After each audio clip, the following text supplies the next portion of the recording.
camarada? Beleza? Lembrando vocês aí, quem puder ajudar o podcast e futuramente, se tudo der certo, o canal, nós temos o Apoia-se /Caverna do Morcego e também temos o PicPay. Eu vou deixar os dois links aí embaixo, os dois, né? Eu vou deixar tudo certinho aí pra vocês acessarem. Também não esquece de seguir a gente no @morcego_ Marcos _, tanto no Insta quanto no Twitter. E também de seguir @ibambe rádio e entrar no nosso site ibambe.corp, ibambecorp.com.br. Muito obrigado, espero que vocês curtam o episódio, pessoal, e fiquem com o Marx.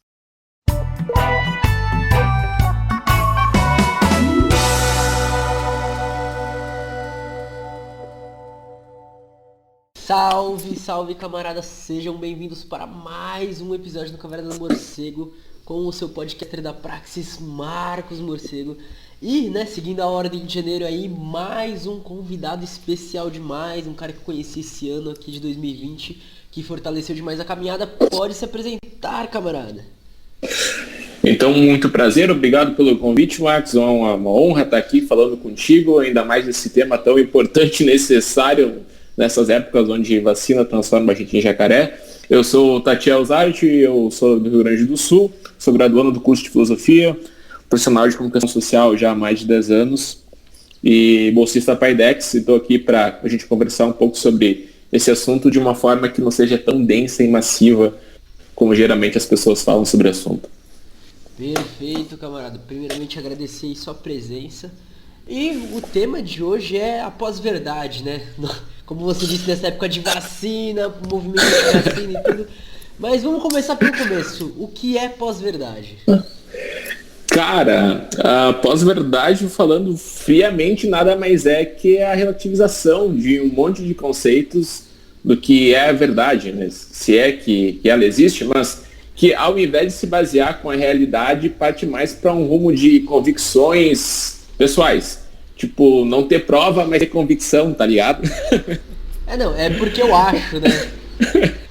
Mas, enfim, o Kant falava sobre esclarecimento, que era aquela ideia da gente não ser tutelado por ninguém, e a libertação do homem, sua imaturidade autoimposta, a imaturidade, a incapacidade de empregar o seu próprio entendimento nas coisas sem ter a orientação do outro. E isso é lindo, é muito bonito, mas a gente também tem que pensar que não pode ser completamente alheio à realidade, né? E, putz, é fantástico, é legal você não se deixar pensar pelo outro, mas tem que pensar com muito cuidado para que tu não se afogue nas próprias convicções e se torne um babaca falando friamente sobre esse assunto. Então, pós-verdade, em 2016, eu acho que todo mundo já ouviu falar sobre isso, mas ela foi considerada a palavra do ano, segundo o dicionário Oxford, por conta desse fenômeno que não é tão recente assim, porque no passado as pessoas acreditavam só nas verdades da igreja. Depois de um tempo, somente nas verdades filosóficas, e ao longo do tempo começaram a relacionar a noção de verdade direcionada à ciência moderna, o que pode ser comprovado via ciência, vamos dizer assim. Então, só para deixar bem claro isso para quem está ouvindo a gente, a verdade que eu estou falando é a verdade baseada na comprovação de dados. Então, ela está a verdade, e ela não é verdade. Talvez isso seja meio confuso, mas para a gente da filosofia, principalmente para alguém que estuda Nietzsche, eu acho que isso fica um pouco mais fácil. E eu acho uma distinção bem importante para a gente fazer aqui. Então, a gente pode pensar que a pós-verdade é quase um resgate renascentista. A gente poderia pensar daquela ideia de que eu não preciso provar nada, até porque eu sou escolhido por Deus, eu sou Moisés do rolê que voltou com os mandamentos e disse é assim e pronto, né? Então, o padre também, como qualquer outro, sabe que não tem mais um Deus, nem um pecador, nem um salvador, nem livre-arbítrio, mas ele precisa seguir conforme aquelas convicções, porque assim se torna mais confortável. Como diria o Freud, né? O mundo exterior não pode mais impedir sua satisfação. Então, essa rede de mentiras compartilhadas entre semelhantes, etc., serve como um delírio coletivo, que é muito confortável e, inclusive, é até mais fácil do que criar uma neurose individual, né? Porque ela é compartilhada com outras pessoas e fica mais fácil de tu acreditar naquilo que você quer. Cara, aproveitando que você falou de 2016 e que você falou dessa última citação do Freud, Em 2017, que foi o Enem que eu... Não, 2018, que foi o Enem que eu passei, como que era o tema? Não vou lembrar o nome do tema especificamente, mas era justamente sobre o efeito da pós-verdade. E eu li um livro, eu tinha lido um livro da Tali Charot, que falava sobre neurociência, e ela falava justamente sobre como era mais fácil você fazer tipo um efeito manada, você, pegar todo aquele grupo lá e fazer o grupo acreditar, do que uma pessoa só, mano. Sim, é muito mais fácil. Inclusive o Freud ele faz uma comparação. Eu não vou falar literalmente, porque eu não me recordo, mas no Mal-Estar da Cultura e da Civilização, ele faz a comparação que um neurótico, uma pessoa louca, ela é muito mais criativa que um religioso, né? Porque ela tem que criar a própria loucura, a própria realidade que ela acredita. Já o religioso, ele só acolhe aquela que já existe e assume como verdade. E é essa a questão. Muitas pessoas se abraçam em ideologias, em dogmas, em bolhas filosóficas, muitas vezes também, para poder justificar os próprios preconceitos e poder se eximir da responsabilidade de responder pelos atos que está realizando, porque ele segue uma verdade que é muito mais baseada com quem está falando do que de fato, com os dados que são apresentados. Caracas, da hora trazer isso. E bom, antes da gente se aprofundar, eu acho que é uma dúvida que, principalmente quando surgiu, eu tive muito, né? Claro que depois eu estudei tudo, mas qual seria a diferença da pós-verdade para uma mentira em si, assim, tipo... Sim, acho que essa é uma questão bem interessante, até porque se fala bastante de fake news, e algo que foi bem popularizado, mas eu vejo que muitas vezes no Twitter, inclusive, as pessoas não conseguem compreender a diferença do que é uma fake news de fato com a estrutura de uma pós-verdade. Então, qual é a diferença entre a pós-verdade e uma mera mentira? Bom, a pós-verdade ela é tudo que uma verdade deveria ter, né? Mas ela tem tudo menos a verdade. É igual a uma verdade, só que não. Pois assim, ela fica mais fácil de ser repassada se ela não precisa ter compromisso os dados. É tipo aquele tênis falso que a gente compra e causa a mesma boa impressão do que aquele tênis que os boys pagaram o triplo do valor, tá ligado? Mas enfim, como a estrutura de uma fake news, de uma pós-verdade, podem ser com relatos de fatos que não aconteceram, que são inventados completamente do nada, por exemplo, pessoas se transformando em jacaré depois de tomar uma vacina, um relato distorcido de fatos que aconteceram, mas isso pode também acontecer com fatos históricos. Eu acho que isso é muito importante se falar, porque tem alguns livros que ficaram populares, por exemplo, aqueles guias politicamente incorretos, que são praticamente um desserviço e que distorcem fatos que aconteceram, e é uma forma de pós-verdade, é uma forma de fake news, e o uso de fatos verdadeiros também para contar mentiras. Então eu posso falar uma coisa que aconteceu, um fato que aconteceu, mas vincular depois a uma rede de mentiras, usando aquele único fato para dar credibilidade para o que eu estou falando. Então, hoje em dia, as redes sociais, muitas vezes, talvez, dão vozes, né, que deveriam ecoar somente dentro da cabeça vazia de algumas pessoas e que estão encontrando um alto-falante enorme para que vomitem suas crenças e suas convicções, tirando da fonte vozes da cabeça minha. E o problema são as redes sociais? Não, obviamente não, porque a gente está tendo essa conversa graças às redes sociais, a gente se encontrou graças às redes sociais, então elas potencializam um monte de coisa. Não, porque o ser humano já fazia isso antes do fenômeno. E em tese, que fique bem claro, em tese, toda a técnica seria neutra, né? Então, em geral, essas fake news, elas possuem um conteúdo sensacionalista sob medida para despertar a nossa curiosidade ou causar a nossa indignação. Porque quando a gente vê algo que é absurdo, a gente vê uma notícia que vai de encontro com o que a gente já está predisposto a odiar, fica muito mais fácil da gente acreditar naquilo e repassar essa notícia muitas vezes sem ler. Eu acho que isso é algo que a gente pode também pensar. A quem interessa criar essas fake news, porque é uma indústria dos cliques. Muitas vezes existe só a manchete, tu abre a notícia, nem é a notícia que estava noticiando a manchete, ou às vezes nem existe notícia, é só um caça-clique, mas aquela informação, ela causa um impacto real nas pessoas. Por muito tempo se ignorou essas conversas, por exemplo, da Terra plana, do pessoal anti-vacina, e hoje a gente vê que isso está causando sérios problemas na nossa realidade, e talvez um pouco pela nossa incapacidade de dialogar com quem pensa diferente, né? Porque hoje as pessoas, buscam uma seleção afetiva da verdade, um critério individual. Então, a centralização do indivíduo novamente, sabe? Aquela marca narcisista de querer se pôr no centro do mundo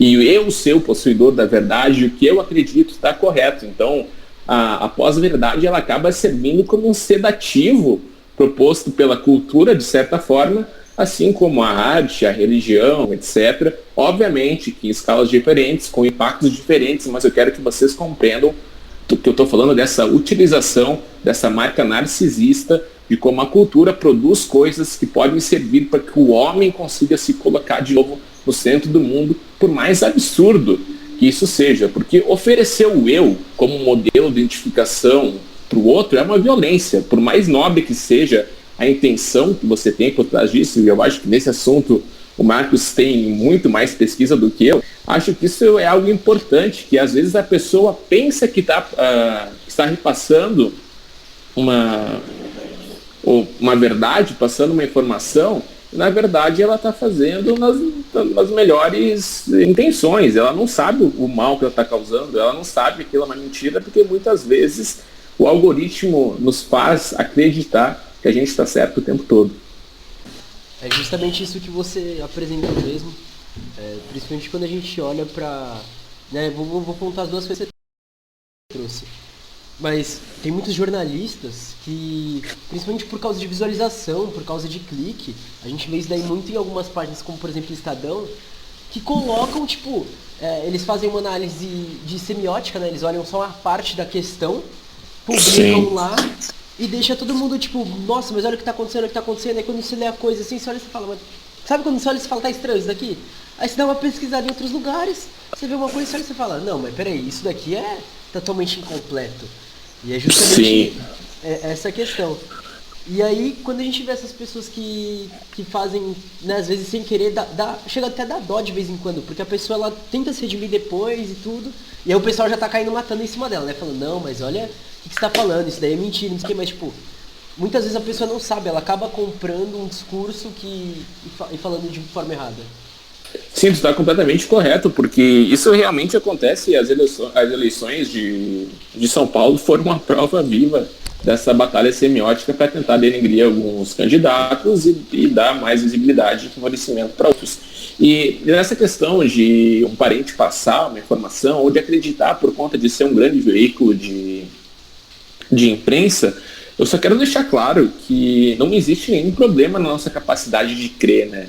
Mas a nossa crença ela não pode estar avulsa à nossa existência. Tão importante ou mais capacidade de crer é a nossa capacidade de duvidar. E olha que incrível, cara. A gente precisa duvidar. Duvidar de tudo, principalmente do que já está estabelecido como verdade absoluta. Mas, óbvio, com cuidado para não cair no negacionismo, porque senão se torna um grande desastre. A gente possui alguns viés de confirmação e eles foram fundamentais para a nossa sobrevivência como raça humana, pois o humano que questionava demais acabava tendo as maiores chances de morrer precocemente. Então tu imagina um homem pré-histórico que foi avisado que existe um predador em uma determinada floresta, mas por conta dele duvidar, ou mesmo se dirige, por conta dele duvidar, ele se dirige até a mata, onde ele acaba por ser devorado pela criatura. Então esse tipo de situação hipotética, obviamente, fez com que aqueles que optaram por aderir a um pensamento coletivo, teoricamente, vivessem mais. Mas será que viver assim é de fato viver, né? Então, o que acontece hoje é que nós temos muitas informações, então a gente filtra, mesmo que inconscientemente, com a nossa vontade de confiar nessa informação. Então, certo é o que eu acredito e errado é aquilo que difere do meu modo de pensar. Então a gente poderia, de novo, até puxar a questão de Freud, que tem um inconsciente, que ele é irracional, imediato, que é a parte desejante, tem um ego, que é a parte consciente, que é o aspecto do pensamento que a gente teoricamente controla, que tem um superego, que absorve o meio social, moral, etc. Freud fala dessa questão, e também tem a ideia do superego cultural. E por que eu estou falando disso? Porque as fake news também são absorvidas como ideais, desde o corpo perfeito da blogueira que você admira, ou alguém que está sempre ganhando com isso. Então é muito importante que a gente perceba que a pós-verdade, a fake news, ela vai muito além de uma notícia falsa. pode ser toda uma estrutura que é realizada, toda uma distorção de um pensamento crítico que pode ser apresentado, assim como diversas páginas neoliberais adoram fazer, colocando o Marx em situações históricas que ele não estava vivo. Mas, enfim, quem entendeu, entendeu. E é muito importante que a gente pense sobre isso. Mas você vai falar para mim, mas Tatiel, foi minha mãe que me mandou, minha namorada que me mandou, então deve ser verdade. Mas não é porque Recebi uma do pessoa grupo que da a família. gente... Exato, mas não é porque é uma pessoa que a gente gosta que a informação é verdadeira, né? Pois pense, a informação e as vivências que a gente absorve ajudam a moldar o que a gente vive no nosso cotidiano. Então, e a gente pode pensar nessa questão, por que a gente leva essa parte afetiva, né? O próprio Aristóteles, o tio Ari, no livro Retórica, ele fala que apresentar fatos e argumentos ele é insuficiente para convencer as pessoas, que o convencimento depende do envolvimento afetivo, e as pessoas são mobilizadas, antes de tudo, pelas emoções. E também, obviamente, pela credibilidade de quem propõe o discurso. Isso também importa. E por que eu estou falando isso? Porque as fake news usam exatamente disso.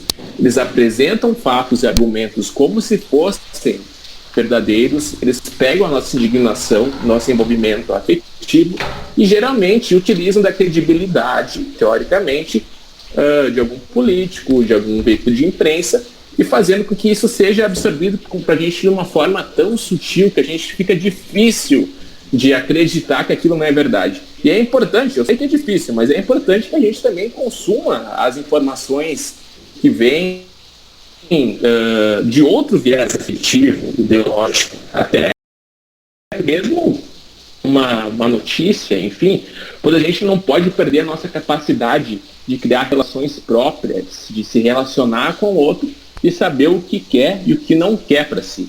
Pois se a gente não faz isso, a gente acaba rodeado por nós mesmos e isso é muito triste. Isso faz com que a gente vire essas pessoas dogmáticas que perderam a capacidade do diálogo, do embate argumentativo, pois essa é a posição mais confortável no momento, é fugir do embate. E a gente tem um presidente que muito bem mostra essa postura e não é à toa que ele é tão vinculado a fake news.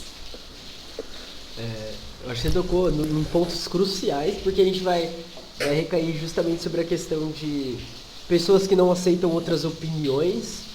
E uma coisa que eu trago sempre no podcast, que é o pensamento crítico, que é para tudo que você olhar, tipo, não necessariamente tudo, mas muita coisa você olhar e você analisar por outros lados, analisar por outras, como eu posso dizer, outras perspectivas, de você olhar e falar, mas aqui está englobando tudo que está sendo tratado realmente?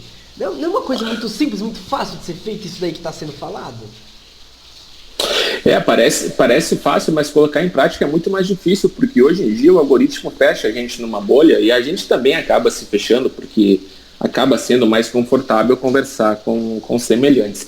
Mas é importante, essa semana até eu gravei com outro amigo no outro podcast, falando um pouco sobre Nietzsche, e eu estava falando sobre a importância da gente conversar com aquelas pessoas que elas apresentam alguns dados superficiais. Por que é importante? Porque se a gente não dá a possibilidade de conversar e ouvir o outro, aprender com o outro e também mostrar o que a gente sabe, a gente mantém aquela pessoa naquele nível superficial e permite que ela passe aquela imagem superficial para outras pessoas. Então, a gente pode lembrar do Aristóteles, voltando para ele então, sobre o hábito da verdade, que a gente aprende, como é que ele falava, cara? Você estava no instrumento. Vamos pensar assim, então, vamos popularizar aqui. Vamos dizer que pensem que o tio Ari tocando pandeiro. E ele dizia que a gente não aprende a tocar pandeiro apenas na teoria. Tem que tocar o pandeiro. Então, se vocês querem imaginar o Aristóteles tocando pandeiro, o poder de abstração de vocês está ótimo. Mas, enfim. Imagem sensacional. mas, enfim. Então, a gente tem que ter esse hábito da verdade, esse hábito de conversar com o outro, de aprender com o outro e também de pesquisar. Hoje tem muita informação que dificulta que a gente faça esse filtro, mas também tem muitos lugares que tem dados, tem fontes confiáveis e que a gente também saiba desapegar daquela verdade que a gente gostaria de acreditar. Eu sei que a gente tem uma fake news, tem uma pseudociência que a gente sempre gosta, que a gente torce para que aquilo seja verdade, mas muitas vezes não é, e que a gente saiba desapegar e dialogar com as pessoas, porque a verdade não está nem num extremo nem no outro. Eu acho que isso já está tão batido e agora talvez as pessoas de esquerda estão falando, não, mas não posso dialogar com as pessoas de direita, neoliberais, mas compreendam que dialogar é diferente de concordar. Você não precisa concordar com ninguém, mas esse diálogo precisa existir para que as coisas sejam lapidadas e para que a verdade, que não é verdade, mas que estará a verdade, seja estabelecida baseada em dados e não somente nessa desinformação tão terrível que a gente pode pensar. Então, só para mim finalizar, porque eu acho que eu já falei bastante, e como eu estava falando nessa questão da crença, eu vou citar Nietzsche, porque eu sempre preciso citar o Nietzsche em algum momento, e falando dessa questão da crença, de absorver uma verdade como uma verdade absoluta, ou uma fake news, uma pós-verdade como algo que é real, a gente pode pensar numa fala do Nietzsche que ele diz o seguinte: o homem de crença, o crente de toda espécie, é necessariamente dependente e capaz de colocar-se a si mesmo como objetivo final, e por si mesmo, incapaz igualmente de estabelecer objetivos. O crente não se pertence a si mesmo, só pode ser meio, precisa ser utilizado. Tem necessidade que alguém o utilize. Então, com essa frase, com esse trecho do Nietzsche, eu quero que você pense se você quer ser uma pessoa utilizada, se você quer ser só um meio para que alguém te utilize, ou se você quer pertencer a si mesmo. E para pertencer a si mesmo, duvide de tudo que eu falei aqui nesse podcast, duvide de tudo que as pessoas falaram nos outros episódios aqui da Caverna do Morcego, porque somente assim a gente vai estar construindo uma estrutura que seja um pouco mais livre das pós-verdades, das fake news, que vão continuar existindo, mas a gente vai estar cada vez mais preparado para não cair nessas armadilhas. Caracas, parceiro! Aí vai botar todo mundo pra pensar aí começo do ano de todo mundo já vai ser abalado já. Já vai ser... Mas é isso,